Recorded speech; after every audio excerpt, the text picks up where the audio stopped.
Dito sa Japan, no, dumadami na rin yung mga basura. Anniversary book?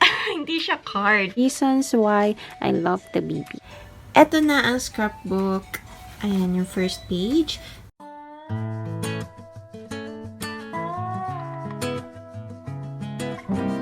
Book 19, Chapter 10, page 19. Ngayon ay pupunta ako sa Tokyo dahil a-attend ako ng parang seminar siya sa ibang job na gusto kong i-try. Sa tingin ko, hindi ko alam kung okay ba talaga siya para sa akin or what. Ang daming questions sa isip ko, like okay lang ba kung hindi marunong mag-kanji, ganyan. Although guys, alam nyo ngayon, nag-aaral na ako mag-kanji. Nagsa-self-study ako. Natapos ko na yung pang grade 1. Napakita ko sa inyo yung book ko. Pang grade 2. Ayan, so ito yung mga kanji, halimbawa, ganyan. Tapos, nakasulat dyan kung paano yung mga strokes, kung alin yung una. Tapos, ayan, dito nyo isusulat. Then, may sample words dyan sa gilid. And ito, ayan yung mga pagbasa nila. Pumunta ko kahapon sa Daiso. Meron din sa Daiso ng ganitong mga books. May pang grade 1, may pang grade 2. Meron mga pang kanji, pang math, ganyan. So, malaking tulong kasi ito, binili talaga namin to sa bookstore. This was 630 yen. And ngayon, yung tungkol nga sa job. Kasi, parang gusto ko na mag-try ng ibang trabaho. I saw na meron pa seminar yung mga ganyan. So, naisip ko, why not na i-try? Pakinggan ko kung ano yung mga ginagawa nila, kung pwede ba ako doon. Ayan, ang dami ko nung pinagsasabi dito. So, let's go.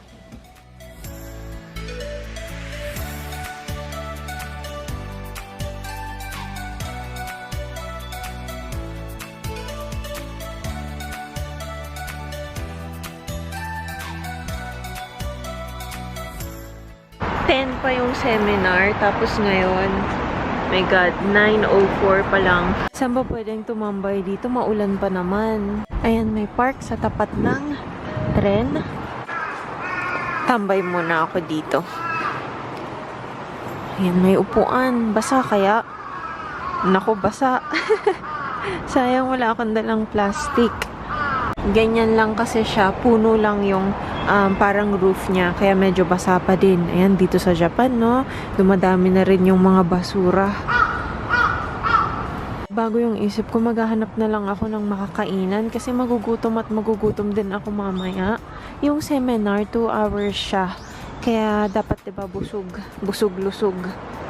Para, ang dulas.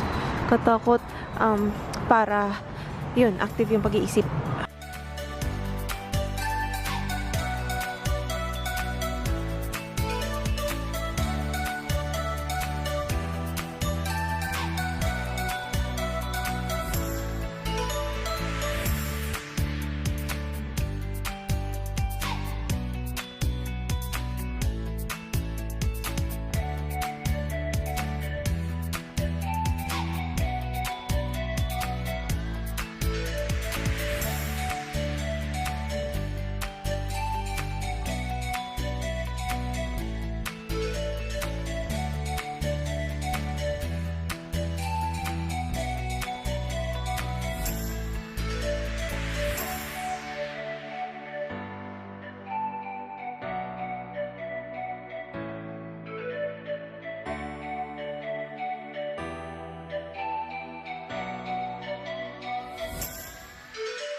Book 19, Chapter 10, page 20. Ngayon po ay andito ako sa bahay. Ang ginagawa ko ngayon, gagawa ng super bonggang parang anniversary book.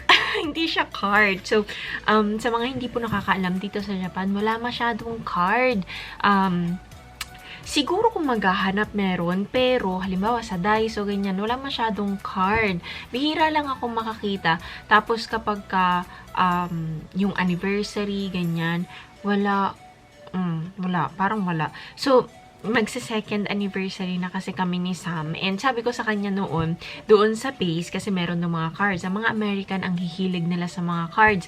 Kaya, sabi ko, doon ako maghahanap. Tapos, wag na lang yung tignan. Bayad na lang.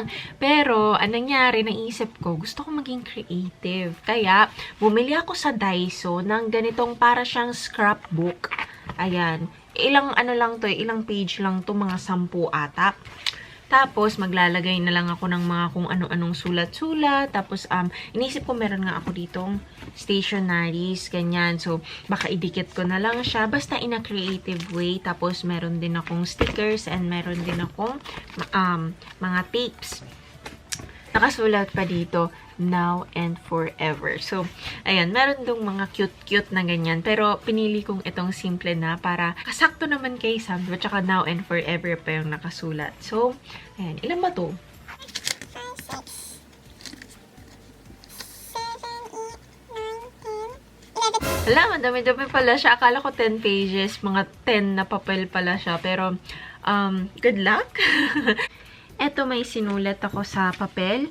Happy, happy. Tapos dito naman, anniversary, second. Kaya nagkakaganito. Kasi ang bala ko dito ay gugupitin ko siya. Tapos, ididikit ko dito sa scrapbook gamit itong masking tape. Ano bang tawag sa ganito? Basta tape. Uso yung mga ganito ngayon. And 10 siya. Tapos 100 yen lang. Maliit lang siya, manipis. Pero feeling ko, okay na to para sa mga ganitong scrapbook. Kaya ganito yung pinili ko. Kasi ang cute ng design niya. Tapos, pag glue kasi minsan, alam niyo yung parang umuumbok-umbok. Ayoko kasi ng ganun. Pagka ganitong nagugupit-gupit ka, huwag ninyong kalimutan na maglagay ng basurahan dyan sa gilid para madaling magtapon. Hello! So, ngayon, hindi ko na masyado na video pero ika-3 araw na napaggawa ko ng parang scrapbook for Sam. Grabe, hindi ko akalain na ganito magiging ka-hassle. As in, akala ko 1 o 2 gabi, matatapos ko na. Pero ito, pangatlo na to, yung mga oras sa work na gumagawa ako ng love letters, tapos mga kung ano-ano, tapos habang nag-work ako, iniisip ko na kung ano yung gagawin ko tonight, ganyan. And ngayon, baka matapos ko na. Sana. Ito na yung ginagawa ko ngayon. So, dito, ayan, may mga kinata ko. Ilalagay ko dyan, the reasons why I love Bibi.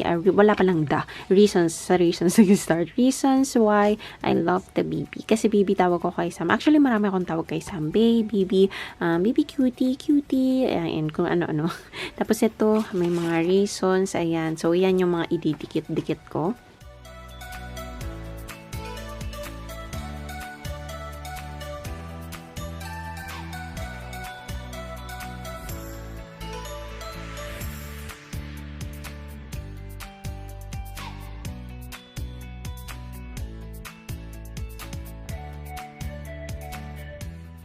Eto na ang scrapbook. Ayan yung first page.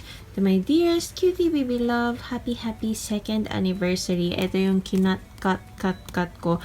Para lang maganda tignan. Iba kasi yung effect kapag ka dito may tape, dito may sticker. Yung parang, wala. Mas cute lang. Second page, mga message lang yan.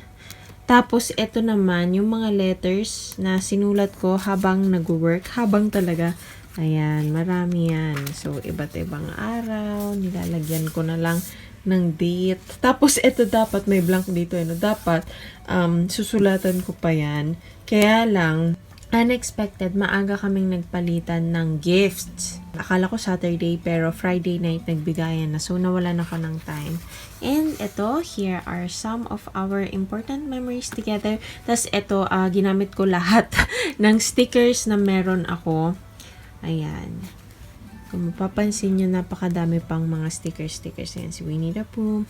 So, ito naman, yung mga mula sa flyers, sa mga ticket na nakuha ko, na isave ko sa mga pinuntahan namin. Like, ito yung papel-papel flyers ng sa Universal Studio. Ito kasi yung parade sa Universal Studio paggabi. Ang ganda. Tapos, ito, syempre, simbolo nila yan, diba?